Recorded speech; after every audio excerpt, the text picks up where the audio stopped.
اس دن خداوند اپنے خدا کی عبادت کریں اور اسی کے ساتھ یہ سارا دن گزرے۔ تو ہمارے ساتھ کچھ اس طرح ہوتا ہے کہ جب ہمارے کوئی گھر میں مہمان آ گیا ہے یا کوئی ہمیں اور کام پڑ گیا ہے تو خدا کا حکم ٹوٹ جاتا ہے۔ ہم ہمیشہ خدا کے حکم کو توڑتے ہیں، اور بائبل میں لکھا ہوا ہے کہ اگر تو خداوند اپنے خدا کے حکم کو جاں فشانی سے مان کر اس کے سب حکموں پر جو آج کے دن میں تجھے دیتا ہوں احتیاط سے عمل کرے۔ پھر ایک لفظ کا اضافہ ہو گیا، پہلے نمبر پر اگر تھا اور پھر اس کے بعد جاں فشانی تھی، اور تیسرے نمبر پر احتیاط آ گیا ہے۔ احتیاط آپ سمجھتے ہیں کہ کس کو کہا جاتا ہے؟ جب بجلی کو ہاتھ لگانا ہوتا ہے تو بڑا سوچ سمجھ کر ہم ہاتھ لگاتے ہیں، بڑے احتیاط کے ساتھ ہاتھ لگاتے ہیں تاکہ ہمیں بجلی نہ لگ جائے۔ تو کیا خدا کے حکم کو ماننے کے لیے کبھی ہم نے احتیاط برتی ہے؟ خدا کے بارے میں ہمارا یہی تصور ہوتا ہے، خدا کے بارے میں ہمارا یہی خیال ہوتا ہے کوئی بات نہیں، ایک آدھی دفعہ حکم ٹوٹ بھی جائے تو خیر ہوتی ہے، لیکن ایک آدھی دفعہ نہیں، ہم تو ہمیشہ خدا کے حکم کو توڑتے ہیں۔ اگر ہم پرانے عہد نامہ کو پڑھیں پیدائش کی کتاب میں سے، تو پیدائش کی کتاب میں آدم اور حوا کا ذکر آتا ہے، اور آدم اور حوا نے صرف خدا کا ایک ہی حکم توڑا تھا جس کی وجہ سے خدا نے ان کو باغ عدن سے باہر نکال دیا تھا۔ انہوں نے بہت زیادہ شریعت کی نافرمانی نہیں کی تھی، صرف ایک ہی حکم توڑا تھا اور خدا نے ان کو باغ عدن سے باہر کر دیا تھا۔ اس لیے یاد رکھیں کہ خدا کا کوئی بھی حکم چھوٹا نہیں، کوئی بھی حکم غیر اہم نہیں، کوئی بھی حکم خدا نے ایسا نہیں دیا جس پر عمل کرنے کی ضرورت نہیں۔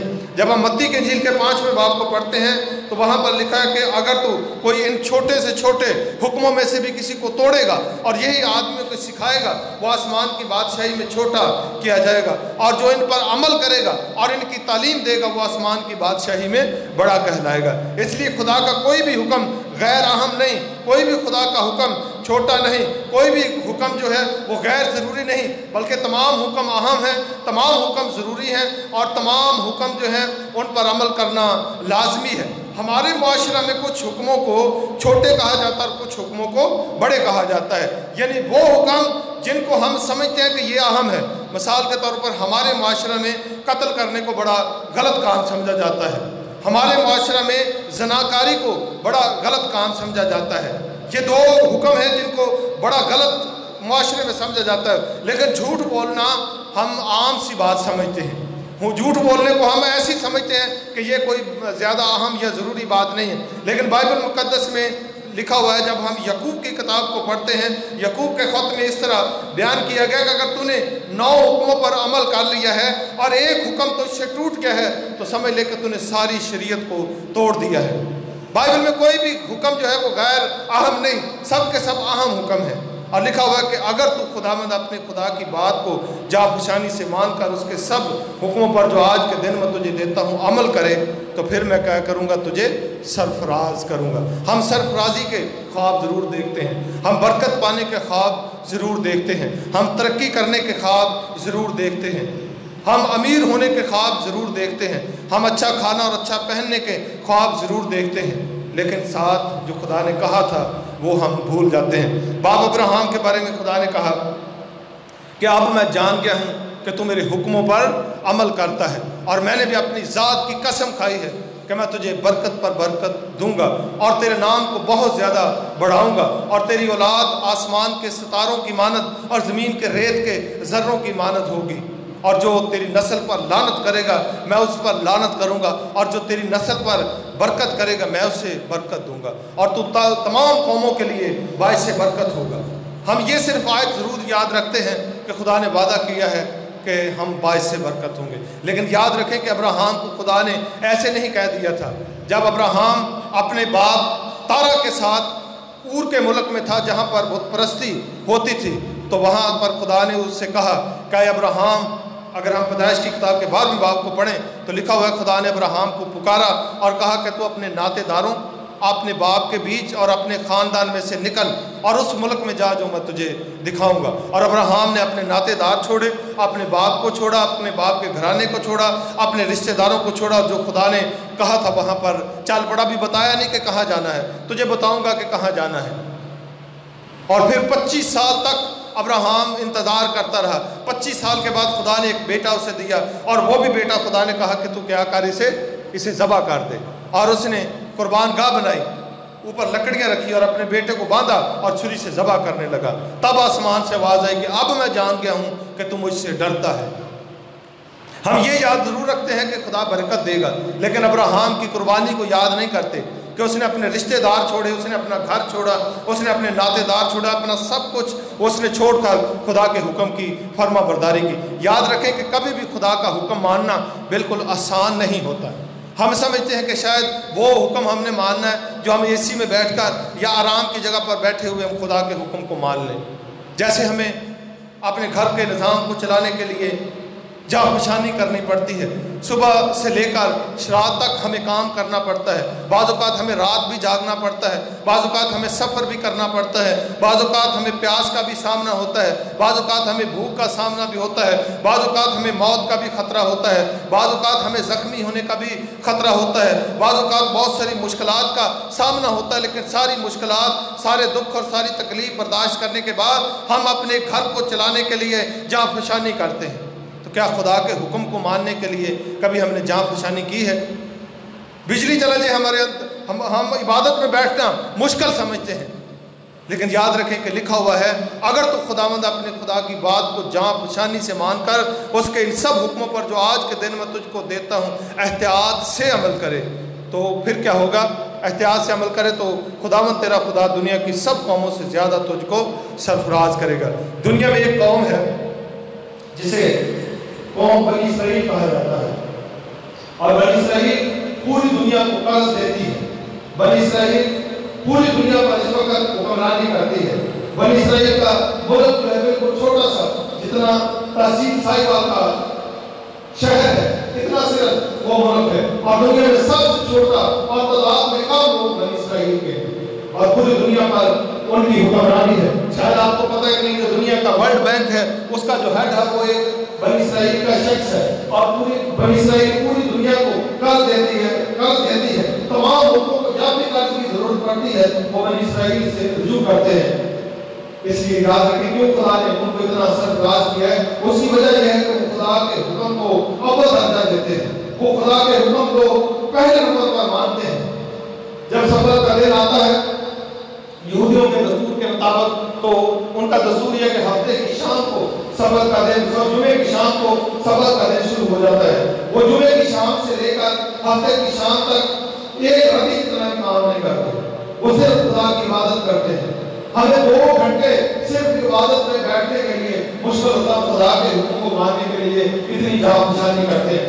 8 دن کے بعد 2 گھنٹے چرچ میں آنا ہمارے لیے مشکل ہوتا ہے، تو پھر ہم سرفرازی اتنی پائیں گے، پھر ہم برکت اتنی پائیں گے۔ ہم یہ ضرور یاد رکھتے ہیں کہ خداوند نے وعدہ کیا تھا کہ میں تجھے سرفراز کروں گا، لیکن خدا نے یہ بھی کہا تھا اگر تو میرے حکموں کو جانفشانی سے مان کر اس پر عمل کرے گا تو میں دنیا کی سب قوموں سے زیادہ تجھے سرفراز کروں گا۔ لیکن ہم حکم ماننا بھول جاتے ہیں۔ 24 گھنٹے 7 دن کے بعد ہوتے ہیں، 7 دن کے بعد بنی اسرائیل کو جو کہا گیا تھا 24 گھنٹے خدا کے لیے دے رہے ہیں، اور مسیحیوں کو جو کہا گیا ہے وہ 24 گھنٹے ہر وقت خدا کے ساتھ وقت گزارنا ہے۔ ہر وقت تو ہم خدا کے ساتھ ٹائم گزار نہیں سکتے، لیکن کم از کم یہودیوں سے تو زیادہ ہمیں وقت دینا چاہیے۔ یہودی جو ہے وہ 7 دن کے بعد 24 گھنٹے خدا کو دیتے ہیں۔ بائبل مقدس میں لکھا ہے کہ اگر خداوند اپنے خدا کے حکموں پر جو آج کے دن میں تجھے دیتا ہوں احتیاط کر کے جانفشانی سے عمل کرے تو میں دنیا کی سب قوموں سے تجھے زیادہ سرفراز کروں گا اور تجھے برکت دوں گا۔ ہم برکت لینا یاد رکھتے ہیں، لیکن ہم یہ بھول جاتے ہیں کہ ہمیں خدا کے حکموں پر عمل بھی کرنا ہے۔ جتنا ہم خدا کے حکموں پر عمل کرتے ہیں خدا نے اتنی ہی ہمیں برکت دینی ہے۔ اور اس کے بعد میں آگے پڑھوں گا، لکھا ہوا ہے اگر تو ان سب حکموں پر عمل کرے گا تو میں تجھے برکت دوں گا، تو گھر میں بھی مبارک ہوگا، تو کھیت میں بھی مبارک ہوگا، تو اندر آتے وقت مبارک ٹھہرے گا، تو باہر جاتے وقت مبارک ٹھہرے گا، تیری زمین کی پیداوار مبارک ہوگی، تیری اولاد مبارک ہوگی، تیرے بھیڑ بکری کے بچے اور گائے کے بچے مبارک ہوں گے، تیرے ٹوکرا اور تیری کٹوتی دونوں مبارک ٹھہرے گی، اور تو باعث برکت ہوگا۔ جس کام کو تو ہاتھ لگائے گا اس میں برکت کا حکم دوں گا۔ یہ کاموں پہ جب جانفشانی سے احتیاط سے اس حکموں پر عمل کریں گے تو پھر یہ برکات ہم پر نازل ہوگی۔ جس کام کو تو ہاتھ لگائے گا اس میں برکت کا حکم دوں گا۔ پھر لکھا ہوا ہے اگر تو ایسا نہ کرے کہ میرے حکموں کو نہ مانے اور میرے حکموں کو ترک کرے تو پھر تو اندر آتے وقت دھن کی ٹھہرے گا، باہر جاتے وقت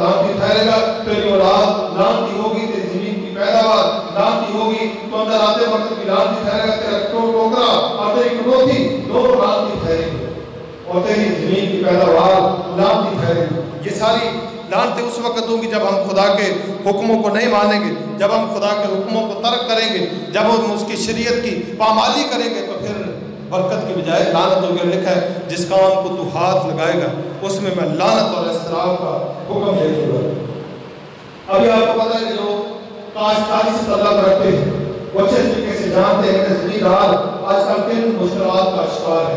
پہلے دور میں ایسے بیج پھینک دیتے تھے زمینوں میں تو فصل اچھے طریقے سے ہو جاتی تھی۔ آج جب بیج کاشت کرنا ہوتا ہے تو بیج کو زہر لگا کر کاشت کیا جاتا ہے، پھر اس کے بعد جب فصل تھوڑی سی بڑی ہوتی ہے پھر سپرے کرنی پڑتی ہے، جب مکئی تھوڑی سی اور بڑی ہوتی ہے تو اس کی پمپوں میں زہر ڈالا جاتا ہے، جب اور بڑی ہوتی ہے پھر اس پر سپرے کرنی پڑتی ہے، بار بار سپرے کا استعمال کرنا پڑتا ہے، بار بار زہر کا استعمال کرنا پڑتا ہے، لیکن پھر بھی فصل کی وہ پیداوار نہیں ہوتی جو ہونی چاہیے۔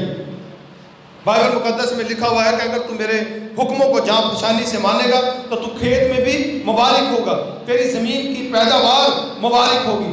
نہ تو آج ہمارے روپے پیسے میں برکت ہے، نہ آج ہمارے گھر میں برکت ہے، جو زمیندارہ کرتے ہیں نہ ان کے کھیتوں میں برکت ہے، نہ کھیتوں کی پیداوار میں برکت ہے، کیونکہ خدا نے جو طریقہ انسان کو زندگی گزارنے کے لیے بتایا تھا انسان اس طریقے کو بھول چکا ہے، انسان نے اس طریقے پر عمل نہیں کیا۔ زندگی گزارنے کے لیے انسان نے اپنے قواعد و ضوابط تجویز کر لیے ہیں، زندگی گزارنے کے لیے انسان نے اپنے قوانین خود بنا لیے ہیں، روایات پر انسان نے عمل کرنا شروع کر دیا، اس لیے خدا کی برکت انسان سے جدا ہو گئی۔ براہ کتاب کے 45 باب کو جب پڑھتے ہیں تو وہاں پر یوسف کا ذکر آتا ہے، لکھا ہے کہ یوسف جس کام کو ہاتھ لگاتا تھا خدا اس میں برکت دیتا تھا، کیونکہ خدا اس کے ساتھ تھا۔ جب خدا ساتھ ہوتا تھا جس کام کو ہم ہاتھ لگاتے اس میں برکت ہوتی ہے، لیکن جب ہم خدا کو چھوڑ دیتے ہیں، بائبل میں لکھا کہ سرفرازی نہ مشرق سے ہے نہ مغرب سے ہے، نہ شمال سے ہے اور نہ جنوب سے، بلکہ سرفرازی خدا سے ہے۔ سرفرازی خدا سے جب خدا کو ہم چھوڑ دیتے ہیں تو پھر سرفرازی کہاں سے آئے گی؟ بچوں کے پیپر آتے ہیں، بچے اسکول چرچ آنا چھوڑ دیتے ہیں، بچے سنڈے اسکول آنا چھوڑ دیتے ہیں، والدین یہ کہتے ہیں کہ نہیں ہمارے بچوں کے پیپر ہیں اس لیے بچے چرچ نہیں آئیں گے۔ جس نے کامیاب کرنا ہے اس کو تو ہم نے پہلے چھوڑ دیا، کامیابی کہاں سے آئے گی؟ پھر یوحنا کے انجیل کے 15 باب کی 5ویں آیت میں لکھا ہے مجھ سے جدا ہو کر تم کچھ نہیں کر سکتے۔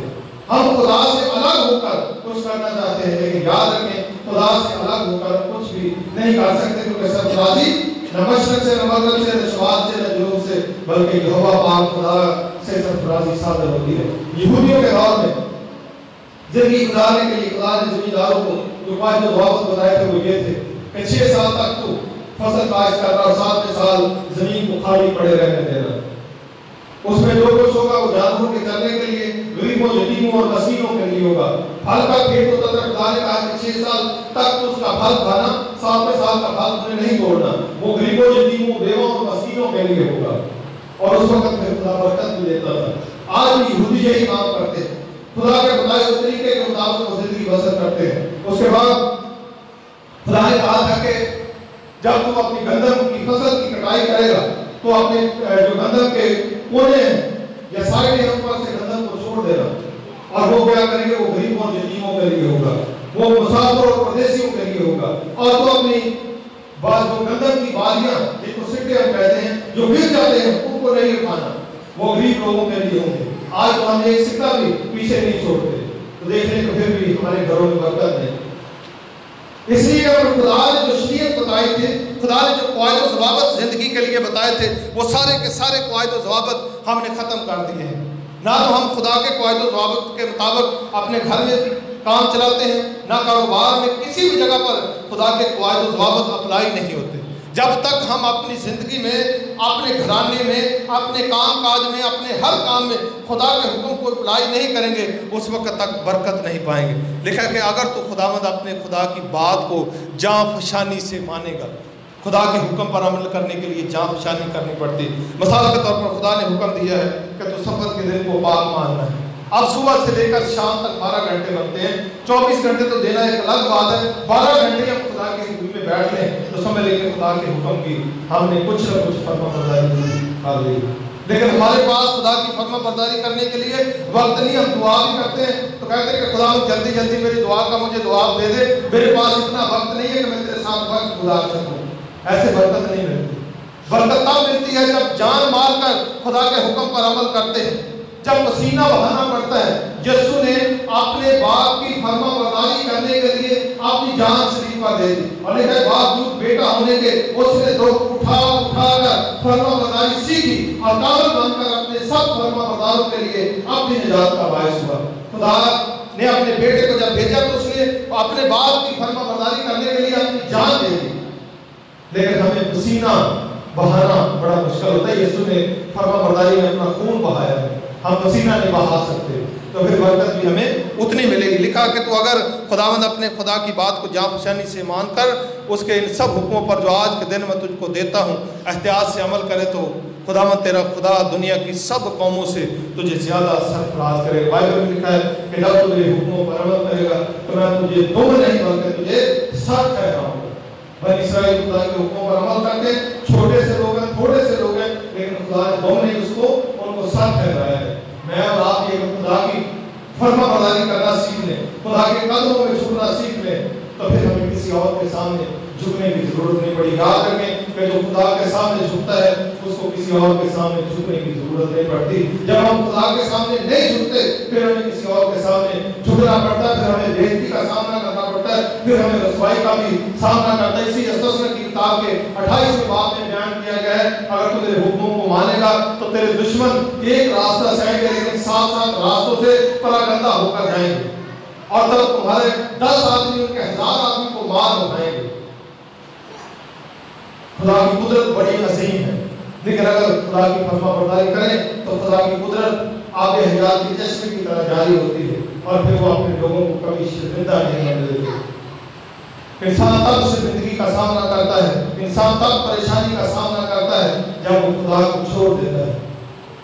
جس طرح بچے کی بہتری اور بھلائی والدین کی قربت میں ہے، اسی طرح میری اور آپ کی بہتری اور بھلائی خدا کی قربت میں ہے۔ میری اور آپ کی بہتری اور بھلائی خدا کے حکم پر عمل کرنے کی میں ہے۔ اگر ہم خدا کے حکموں کو مانتے ہیں، جافشانی کرتے ہیں، تمام شاگرد، تمام رسول خدا کی راہ میں کیا ہوئے؟ قربان ہوئے۔